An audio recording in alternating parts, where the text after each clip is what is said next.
Yo, hi guys, it's Beast, back with some more beastly content, back with the one-man hive. So this is going to be like a lot of the power of the one-man hive. So I know I titled that as like the last video. I'm not really sure what we're going to call this, but what we're doing here right now is actually going through and getting all of the alts to level 40 super duper easy. So I actually waited till like phase 4 to finish leveling on the alts. I ran blueberries to level 15 on all the alts, trying to roll for a double perk disassembly bench, and then ended up getting one from some random player anyway.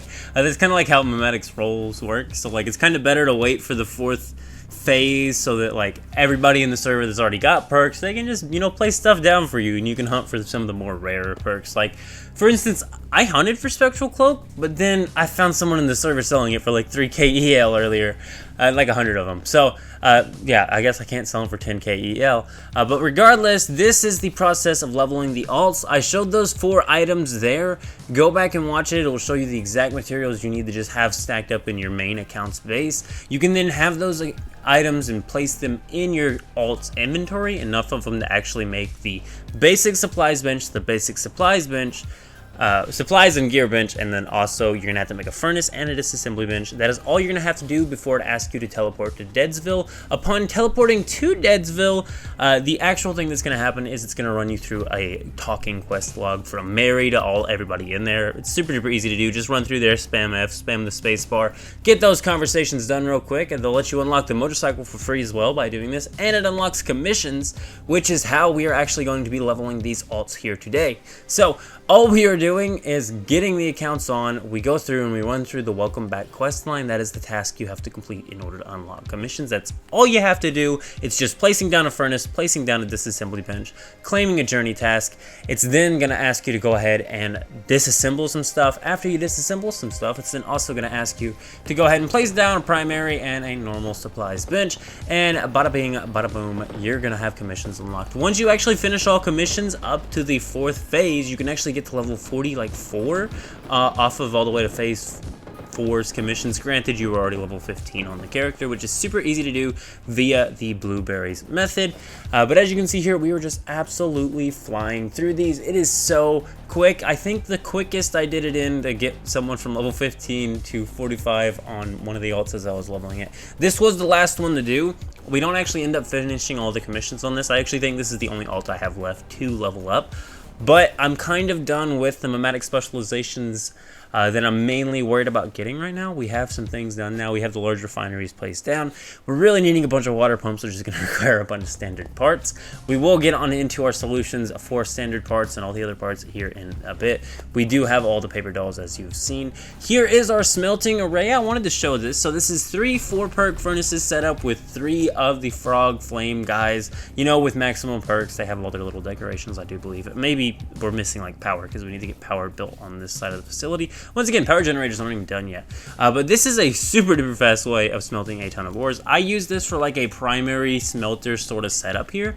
It's just 3 4-perk furnaces. Got a little storage crate up top. I can just throw extra ores in for other accounts to use. They will be accessible instantly just in the furnace. So I'm thinking about putting like Stardust trace ore in there for the, you know, oil processing memetic. I do have that on a couple of accounts. But as you can see here, all of these tasks are just super duper easy. There's the use the camera one, the craft ammo one, and as you can see, there's this little refresh button here. If you click it, it will actually change what the task is. And I actually had like a furnace array set up and then a bunch of ores already gathered up and everything I really needed. The camera one's super easy. Open your camera, spam the camera button. The decoration one's super easy. Go to your primary territory and place 5 decorations down. It doesn't even have to be in your territory. What I was actually doing is going to the primary and then placing them down in another territory because it didn't have its decorations actually maxed out like my primary territory does. It's gonna have 8 territories, so really which one is the primary? Well, this is the storage one currently, but we are already working on a deep freezer, and I'll show you probably a little bit. I don't think I'm actually gonna like get to showing too much of like the base check because it's not done yet. I can't wait to do a full tour of this thing when it's actually maxed out and I can show you the end of it. But once again, this is hundreds and hundreds of hours and we ain't even done yet, guys, so like we got to keep going. So this is what we're working on though, and what I'm going to cover in this video is a ton of stuff. We are going to make considerable progress in this video, and all of this should help anybody out who's trying to run other alts. Like, I highly suggest running alts, especially with the latest updates, especially that you can do them all on one account now, and you could from the beginning, but doing so might actually give you even more perks, which is another reason to run alts. Very, very interesting though. And as you can see here, the fridge is kind of loaded with materials. The next thing we're actually going to go ahead and get on into here is actually getting some items made up for my build. So specifically, I want some whimsical drinks, and I want myself some of the canned spicy rabbit diced rabbits. There's also some other items in here like the Stardust energy drink. I'm going to go through and show each of them. We're going to go ahead and get the seeds grown up. I'm going to show you how using this mini facilities works out. It works out amazingly. I have 2 grow rooms per facility. I've done a ton of mushroom seeds. That's how you can do it. I just bread boost up like hundreds. I have like 300 mushroom seeds or something like that now, maybe 500. I just throw them all in a deviation silo with 1,000 of normal fertilizer, let them run, come collect them every now and again, and I've literally maxed out all of my deviation silos. I have at least 2 deviations per base area, and I'm probably gonna make it 3 soon enough, just because I think having 3 deviations per plot is going to allow me to plant a variety of different seeds, especially with the auto crop facilities, which I cannot wait. I'm so glad that we're actually going to be able to get all of our seeds stacked up on here and hang out on a permanent server for a bit now, because we're going to be able to show how these auto crop facilities can just go and go and go, especially once you have a ton of the grow rooms. You can set up grow rooms for every single plant, just having a ton of seeds on them, and they're just going to continuously grow to 2,000 plants and then hold it. They're not even going to plant seeds or anything because they're already at 2,000 and they can't collect anymore. Pretty crazy stuff here, guys. Like I said, a one-man hive is an absolute blast, and while it does take a little bit of time to actually get things done, and as you can see here, we're just going through now, placing down some purified water into our fridges here to make some ice so that we can actually make our whimsical drinks. We've done a bunch of the saffron, we've done a bunch of everything. I am loaded on like nearly every deviated type of crop there is besides cabbage nowadays, and it looks like I had a lot of cabbage in this picture, unless that's normal cabbage, and it might just need normal cabbage for that ingredient, and then it needs deviated wheat, I think. And then securement soup. This one right here is a must-have. So this one's really good for if you're after the 5/5 deviations. It also will make capturing them a guaranteed capture, which is very, very important. And I think it says increases capture chance, but it should make it pretty much guaranteed, you know, because you can even capture 5/5s without this. It does require masala, which is found from mainly like seed boxes out in settlements. I always go and run the like little farm area, the Sunshine Tides farm or whatever it's called. I always run that point of interest. I'm going to show you a full like list of different areas to run. We're going to do a time lapse at the end of me just running them. We're going to show how we get the Spectral Cloak and everything else. Crumbly Bread's another good one for an all-around for all builds sort of item. I really like it. I should have actually used this on the Forsaken Giant, because then I would have had the 25% more weapon damage on my Boom Boom. But regardless, another thing we need to get growing is beets. Now, I think we have like 40 seeds of this or something like that. We don't, 43. So we don't have too many beet seeds right now, but we're going to throw 43 of these beet seeds with some breed boosting fertilizer, just 43 of the fertilizer. And that's going to allow us to get to like 130 seeds, super duper easy right off the bat. And then when we grow those are going to multiply into hundreds. We're going to be able to get every single seed in thousands and thousands of stacks. Eventually, I'm actually going to sell seeds on this base. Eventually, this base is probably going to get its own little market area. And I might even offer people like plots to build their own little shop on in case, you know, all the other server shops get filled up. Granted, harvest markets here now. At the time of recording all of this, this was pre-March 12th maintenance update that actually released the lunar spawns and the new harvest market. I cannot wait to see how this harvest market turns out. As you can see, we don't currently have any saffron on this base. However, on the other base, we do have like a deep freezer area for a bunch more fridges, holding so many different crops, guys. We have so much saffron and so much of the comb flower, everything else grown up. As you can see, scarlet calamus, you name it, we've been growing a ton of it. And the reason why we're growing this mainly is for the breeding boost fertilizer, but also for the scarlet calamus. We're actually using that on our whimsical drink. Scarlet calamus on a whimsical drink actually won't provide a sanity or a healing boost, which is very, very important for my 1 HP build that I like to run. Very important portion of my item when I am making my item for my build. But as you can see here, we threw some more mushroom seeds in here, and I think at the time of recording this, we didn't have all of the silos maxed. I'm thinking I actually have 1 extra grow room right now. And I say extra because once again, I'm thinking about putting 8 more grow streams down in the entire base, 1 per player plot, so that there's 3 grow streams that actually put seeds in and fertilizers in. That should allow me to get a lot more crops out and have a lot more crops just going on the automatic. It's almost tempting to just keep running only breeding boost and then just run some silos for scarlet calamus or coneflower, probably coneflower or something like that. This here is my water purification setup. It's pretty simple. It's just like 25 water pumps. We're using 8 generators here, and not only are we using 8 generators, but we do have, you know, the perk that actually boosts the generator up. I have both the water generator perk booster and the actual, you know, solar panel generator boosting things going on there. So we're getting like 30 or 35 watts per those like little water generators there, base, plus like, you know, however much we get from the electric eels. I don't think I'm actually done setting up the eels yet. Here's something I wanted to show you. This was very, very important and helpful for me. I ended up making some deviated pork chops, which just require peppercorn. You get peppercorn seeds from looting random, you know, seed boxes out in the wilderness. I think you can even be storage boxes. I had them just transferred in because I'm running a one-man. But when you do actually get this peppercorn growed up, you can make something called a deviated pork chop. This increases the acid gains per enemy drops. So what I did actually is I went and spent about an hour of my time running through the workshops. This was getting my Stardust source farmed up, which once again, I have another solution for Stardust source for people with halts. It is godly. It's going to get you like hundreds of thousands of Stardust source super easy. We are going to be showing this. If you are running an 8-man hive, there is a method to make a whole bunch of Stardust source right now. It is time limited until the 27th. I'm probably going to have to cover it in its own video. But trust me, you're going to want to be doing this, especially if you're playing on alts. Even if you're just using one alt, you need to get on that alt and do the same thing. If you're using one alt, you might make it a little easier on yourself. And I will also mention, this is all I'm going to say, I've lost all my wish boxes besides one because I dropped them and forgot about them, and then never got onto the other account to collect them. So yeah, let's just ignore that for a minute. But as you can see here, running through the workshops is a great way to farm acid. I am going to show you just how much we were able to get just from running the workshops. Super duper easy, quick to melt through. The enemies that are bosses also drop decent acid, but the main thing is the very start of the workshop. You just hit the workshop, you get that giant wave of enemies, and honestly, if you could like set up multiple accounts or maybe have multiple computers or something, you could have multiple alts on different workshops, and then start a workshop, go to that workshop, or get a teleport just outside of the area of that workshop, go clear through that first wave of enemies, get a TP to the next workshop, and just kind of cycle through it so you're constantly going to a workshop that has something active, and time it out to where when one's fighting section is in act, one of them's you know, chill waiting for enemies is an act, so that you can just continuously run workshops on multiple accounts. I didn't do this. I don't have multiple computers currently that actually run the game on. I'm doing this all on one rig, so I just have to log into different accounts over and over, and it's kind of driving me crazy. The next thing we actually did was build these synthesis benches. So we're building these for a very important reason. I know I showed you that I just got 1,000 acid from farming from the workshops.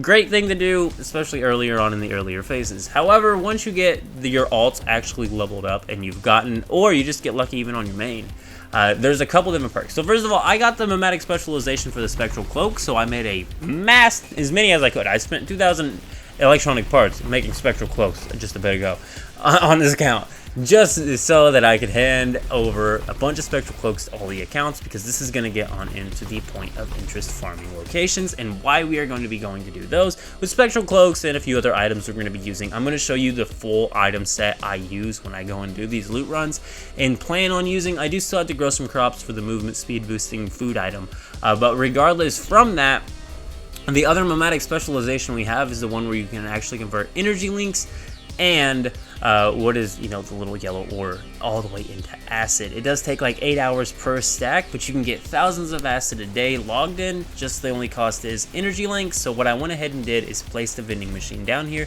Before I knew other people had the Spectral Cloak and it wasn't worth 10,000 EL, I listed a bunch of them for selling this thing, but I also listed some copper ore ingots for selling this thing.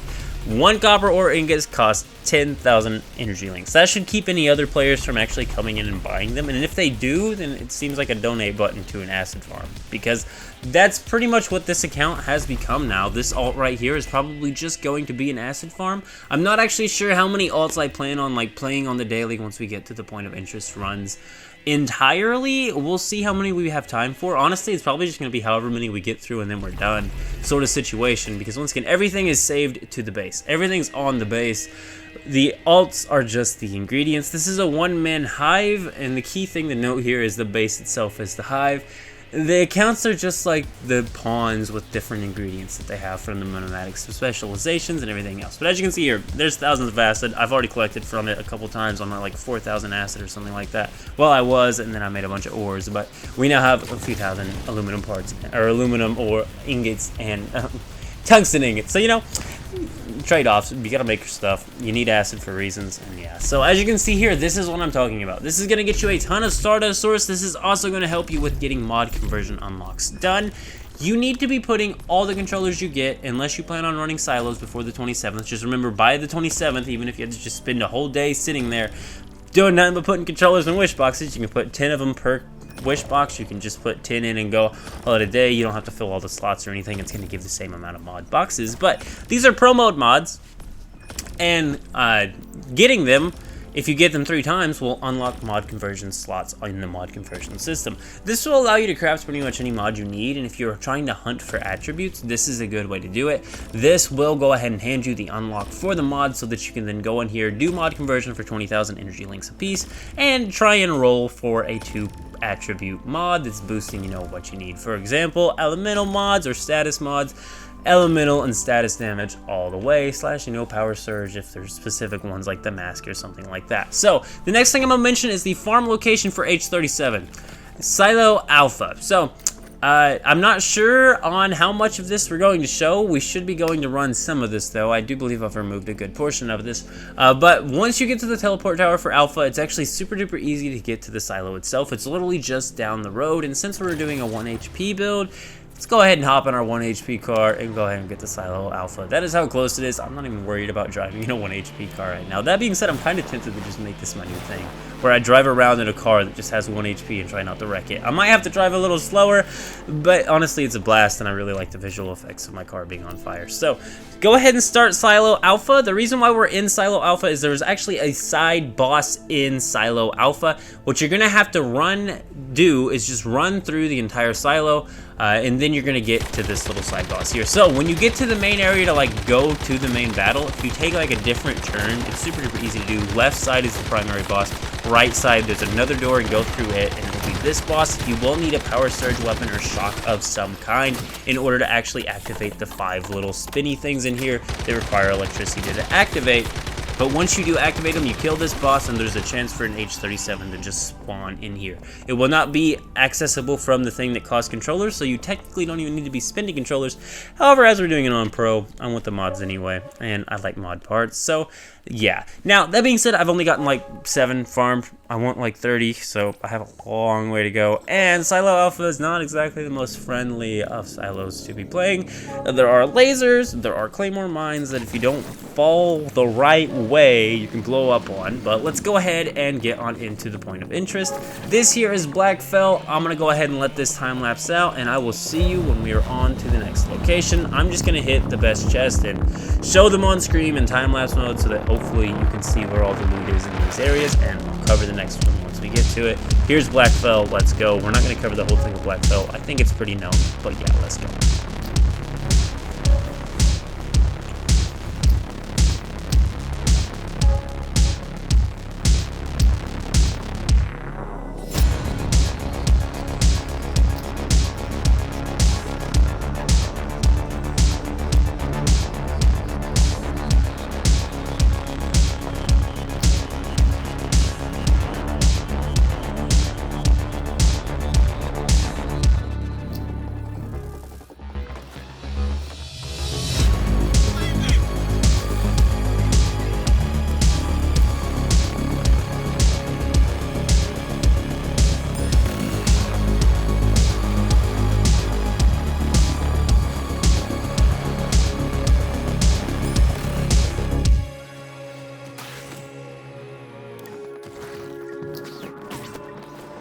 Alrighty, so with that being done, that was Blackfell. The next area we're actually going to go ahead and hit is Sunshine Farm. Once again, I'm hitting this mainly for Masala. This is only going to be the Blackfell region best areas to go farm for point of interest loot runs if you're just after a lot of material.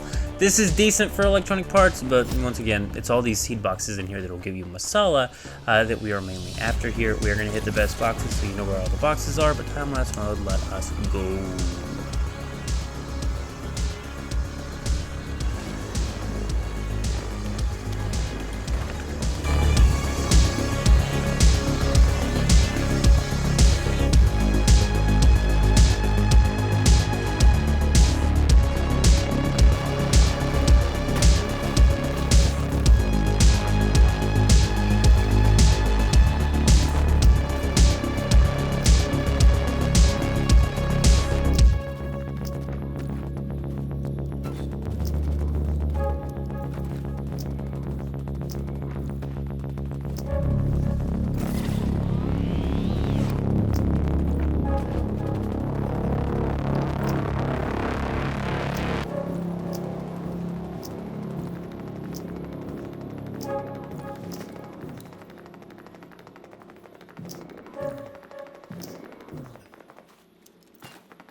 Alrighty, and with that, we are back to the base now. We're going to go ahead and get on into the next location here and now. Now, I was going to head to Evergreen because it's not a bad little area. However, the Reality Research Center is actually where we were wanting to head to. We did go ahead and hit up the Extraction Point 73. This one's actually really good for electronic parts, and you can get a decent amount here. This is definitely a decent area to actually run. This one doesn't take too much time. There is, it's running through the entire thing. I'm gonna go ahead and let this time lapse. Once again, all of these locations are relatively close to their teleport tower. The next one was gonna be Evergreen, but then we got a TP to the Reality Research Center, which is next. Once again, we're not gonna actually run through 73. I'm just gonna go ahead and tell you it's a great one to do. It's pretty simple. You run through the building, go to the next area. It'll take you up an elevator, some stairs, whatever. Run around the entire thing in a circle. You're gonna hit all the loot boxes super easily, no problem.